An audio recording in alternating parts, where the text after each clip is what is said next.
This channel does not promote any violence, harmful, or illegal activities. All content provided by this channel is meant for an educational purpose only. রাজকুমার রাও অভিনীত আসন্ন হিন্দি চলচ্চিত্র মালিক। এই ছবিতে তিনি প্রধান চরিত্রে অভিনয় করছেন। ছবিতে রাজকুমার রাও একজন ডনের চরিত্রে অভিনয় করছেন, যিনি নিজের শর্তে জীবনযাপন করতে চান। ছবিটি 11 জুলাই মুক্তি পাওয়ার কথা। এর মধ্যেই ছবিটির ট্রেলার মুক্তি পেয়েছে। প্রায় 2 মিনিট 45 সেকেন্ডের এই ট্রেলারে ইতিমধ্যে বিপুল আকর্ষণ করেছেন রাজকুমার রাও। ছবিটিতে তার সঙ্গে কাজ করছেন টলিউড সুপারস্টার প্রসেনজিৎ চট্টোপাধ্যায়। মালিক ছবিতে রাজকুমার রাওয়ের বিপরীতে অভিনয় করছেন হুমা কুরেশি। খুব সাধারণ একজন মানুষের গল্প এটি। খুবই সামান্য মধ্যবিত্ত পরিবারে জন্মিয়ে কিভাবে জীবনকে সার্থকতার দিকে মোড় ঘোরাতে হয়, রাজকুমার রাও এই ছবিটির মধ্যে দিয়ে তা তুলে ধরেছেন।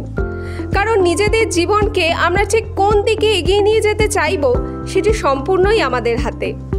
অভিনেতার কথায়, সিনেমার স্টোরিটাকে ভালো বা খারাপ বলছি না, এই ছবিটি শুরুই হয় নেক্সট লেভেলের থেকে। তাই চরিত্রটা আশা করি পছন্দেরই হবে দর্শকের।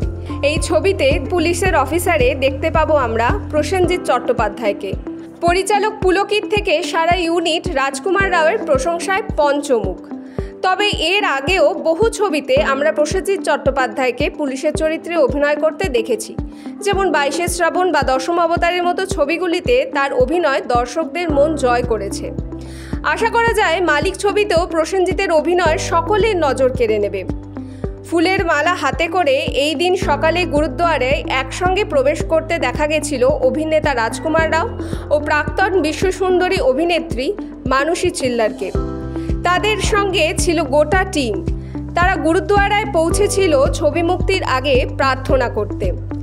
পছন্দের অভিনেতাকে এক ঝলক দেখার জন্য অনুরাগীদের ভিড় ছিল নজর কাড়ার মতো। মানুষের পাশে, মানুষের সাথে আমরা আছি এই বাংলাতে। আপনারা দেখছেন সংবাদ শিরোনাম। দেখলেন তো অনেক কিছু, এবার দেখুন নতুন কিছু।